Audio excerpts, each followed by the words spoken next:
Assalamualaikum warahmatullahi wabarakatuh. Selamat pagi anak-anak ibu semua. Gimana kabarnya hari ini? Alhamdulillah, semoga kita semua selalu dalam keadaan sehat walafiat dan selalu di dalam lindungan Allah Subhanahu wa taala. Amin amin ya rabbal alamin. Baiklah, sebelum kita memulai pelajaran kita pada hari ini, sebaiknya kita akan berdoa kepada ketua kelas. Silakan dipimpin doanya.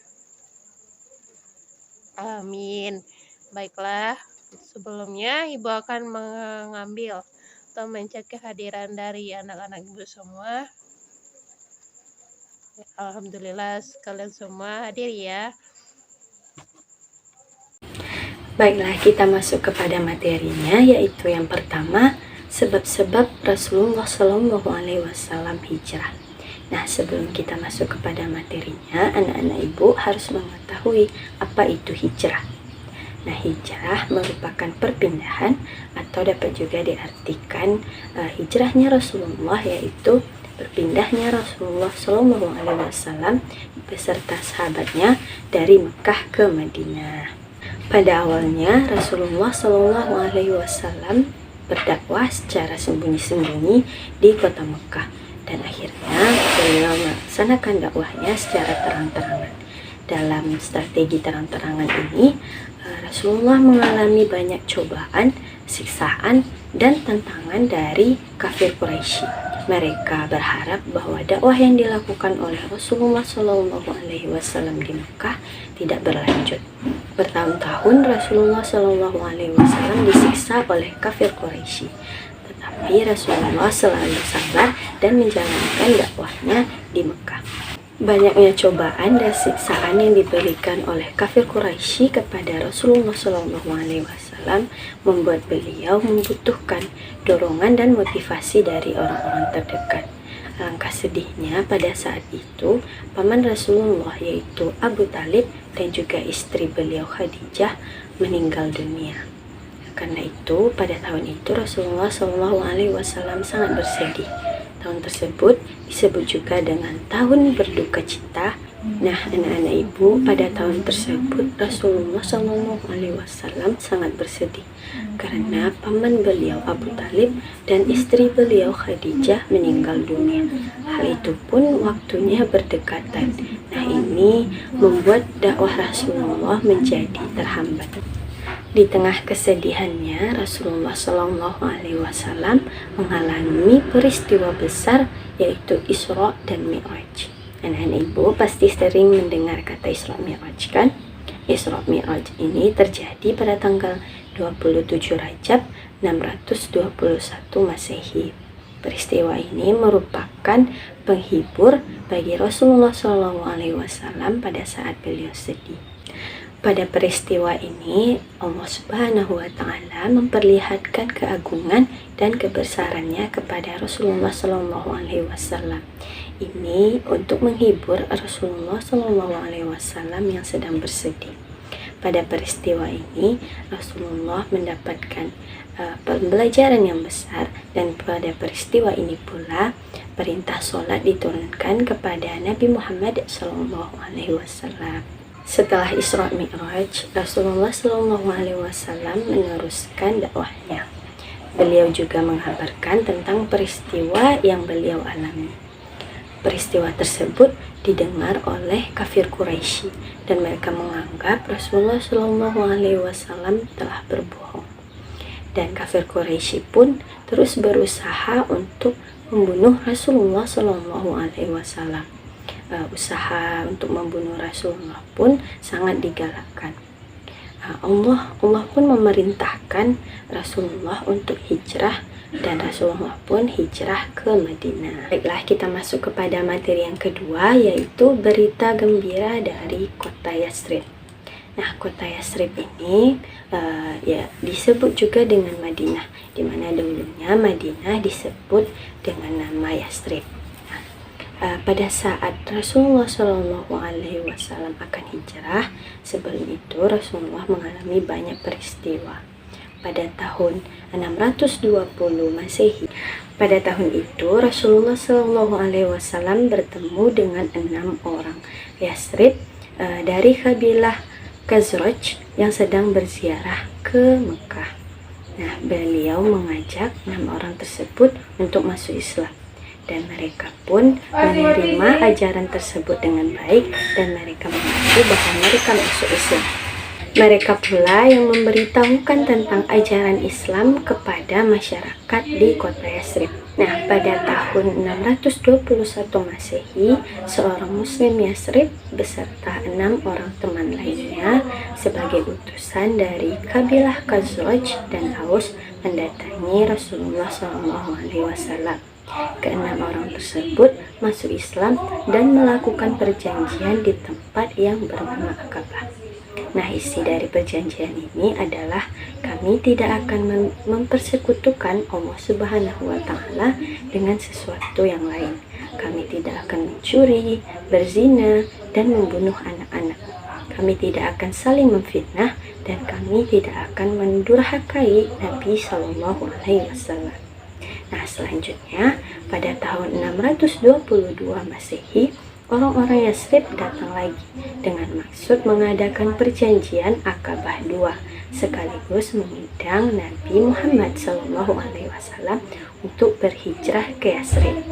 Nah, perjanjian Aqabah II ini diikuti oleh 75 orang Yasrib dan Nabi Muhammad SAW didampingi dengan pamannya Haznah. Nah, pada perjanjian kedua ini isinya masih tetap sama, tetapi jumlah peserta yang hadir lebih banyak daripada perjanjian sebelumnya. Rasulullah menganggap bahwa pada saat itu masyarakat Yasrib sudah siap untuk mengembangkan ajaran Islam di sana. Nah, untuk itu Rasulullah SAW memerintahkan para sahabatnya untuk hijrah ke Yasrib. Hijrah tersebut dilakukan secara sembunyi-sembunyi, dan Rasulullah SAW tetap tinggal di Mekah bersama dengan Abu Bakar dan Ali bin Abi Thalib. Nah, rencana hijrah tersebut didengar oleh kafir Quraisy. Mereka berencana untuk membunuh Rasulullah SAW. Nah, Rasulullah merencanakan strategi di mana beliau meminta Ali bin Abi Thalib untuk memakai selimut beliau dan berbaring di kasur beliau. Ali bin Abi Thalib pun menyetujui hal tersebut. Setelah malam, para pemuda kafir Quraisy mengepung rumah Rasulullah SAW. Nah, setelah masuk ke dalam kamar Rasulullah, mereka mendapati bahwa yang ada di dalam kamar Rasulullah SAW adalah Ali bin Abi Thalib. Mereka sangat kecewa, dan Nabi Muhammad SAW berhasil keluar dari rumah dan pergi ke kota Yasrib. Nah, hal ini terjadi karena adanya pertolongan dari Allah Subhanahu wa Ta'ala. Baiklah, sekarang Bapak akan melanjutkan materi pembelajaran kita, yaitu kita masuk kepada poin perjalanan hijrah Rasulullah SAW. Nah, dalam perjalanannya Rasulullah dan juga Abu Bakar sempat bersembunyi di Gua Sur selama 3 hari 3 malam. Nah, tidak ada seorang pun yang mengetahui tempat persembunyian tersebut selain dari Abu Bakar dan juga kedua orang putrinya, yaitu Aisyah dan Asma, dan pembantu mereka Amir bin Fuhairah.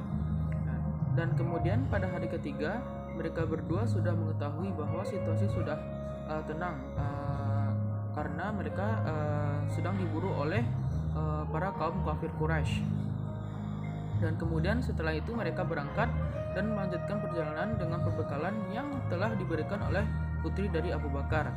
Nah, dalam perjalanan tersebut supaya bisa lebih aman dalam perjalanannya, Nabi Muhammad dan juga Abu Bakar mengambil jalan yang tidak pernah dilalui oleh manusia sekalipun, atau memang tidak mungkin dilalui oleh manusia. Dan kemudian Abdullah bin Uraiqid dari Banu Du'ail diminta sebagai penduduk jalan.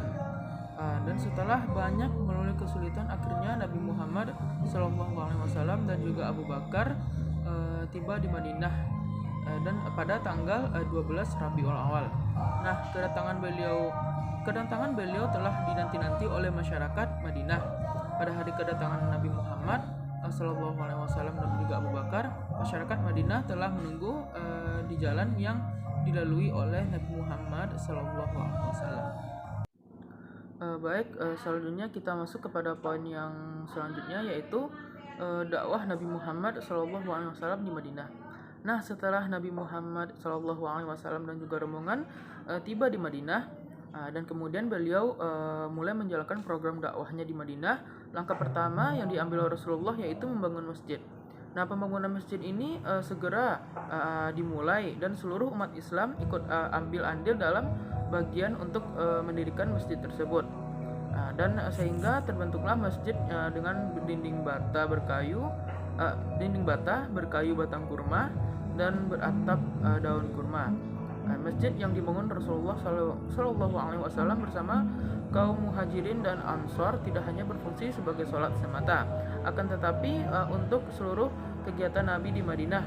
Di antara fungsi masjid pada zaman Nabi adalah sebagai tempat mempersatukan umat, bermusyawarah tentang perkembangan Islam, mengkaji ilmu agama, bahkan sebagai pusat pemerintahan setelah Rasulullah dipilih sebagai pemimpin di Madinah.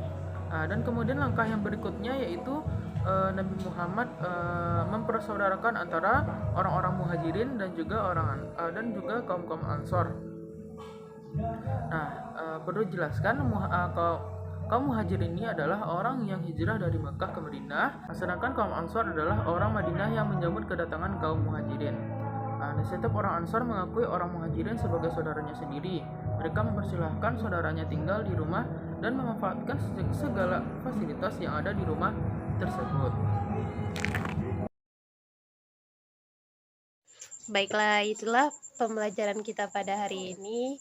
Ibu cukupkan sampai di sini pelajaran kita pada hari ini ya anak-anak. Baiklah, assalamualaikum warahmatullahi wabarakatuh.